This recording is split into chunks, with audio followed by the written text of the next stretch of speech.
peut plus faire scandale qu'en retournant en arrière. par exemple. Par exemple, comme Dali, qui pour faire scandale doit aller voir le pape. Vous pensez donc qu'on ne peut faire scandale qu'en étant à l'extrême, dans l'extrême conformisme.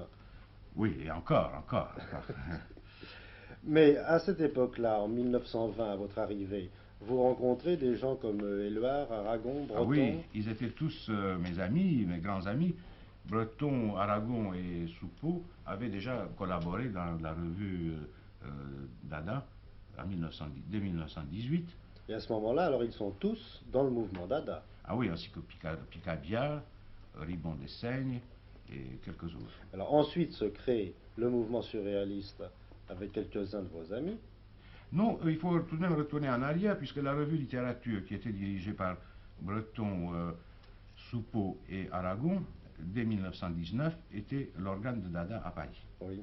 Ils avaient donné leur entière adhésion à Dada, et c'est seulement en 1922 qu'il y a eu la première rupture importante, puisqu'à ce moment-là, un congrès a été appelé à Paris pour définir les tendances de l'art moderne.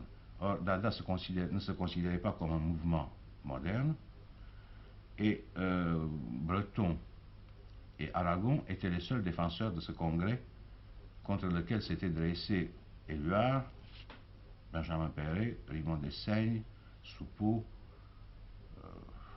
moi-même et bien d'autres. Donc il y avait une tendance pour faire passer la révolte sur le plan de l'esthétique et une autre tendance pour maintenir la révolte à l'état pur. Sinon, oui, on peut dire cela. Mais alors ensuite, lorsque le surréalisme a agrégé Breton, Éluard, Perret et tous ceux qu'on connaît, il y a eu rupture entre les surréalistes et vous. Oui, à partir de 1922, 22 et 23, il y a eu une rupture. Pourquoi? Bien, justement, parce que moi, je ne considérais pas que le mouvement surréaliste qui se dessinait déjà à l'époque, mais qui n'a pris figure qu'en 1924, pouvait devenir dogmatique et systématique. Mais il y a eu ensuite des raisons politiques qui vous ont fait rompre. Plus tard. Mais à l'époque, on peut parler d'une sorte de systématisation de Dada. Pourquoi aujourd'hui les surréalistes, ou ce qu'il en reste, vous haïssent-ils? Oh, ça c'est difficile à dire, probablement parce qu'ils me trouvent très proche d'eux et que je n'épouse pas leurs idées. Les surréalistes, il n'y a plus que Breton de l'ancien groupe. Bien sûr. Les autres, les jeunes, je ne les connais pas et je ne connais pas leur activité, je ne saurais pas dire Mais il y a ce eu qu'ils un sont. moment où, tout de suite avant la guerre, enfin avant celle-ci, des surréalistes se sont inscrits au Parti communiste. Oui, moi, j'ai redonné mon adhésion au groupe surréaliste tout en gardant ma liberté d'action en 1929. J'y suis resté jusqu'à 1935, quand je suis parti de mon propre gré, pour des raisons qui sont d'ordre politique, si vous voulez. Nous avons quitté Crevel et moi, le groupe surréaliste, pour des raisons qui sont trop difficiles à vous expliquer ici. Mais il n'y a pas de doute que l'incidence politique a beaucoup joué.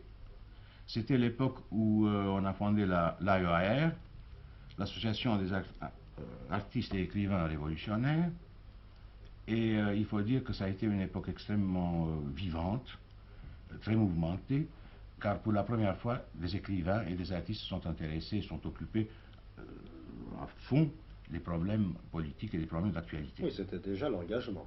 C'était l'engagement, oui, nettement défini. Et vous, vous êtes resté dans cet engagement. Je suis resté après la guerre d'Espagne, qui m'a beaucoup décidé dans ce sens, et par mon activité pendant la résistance.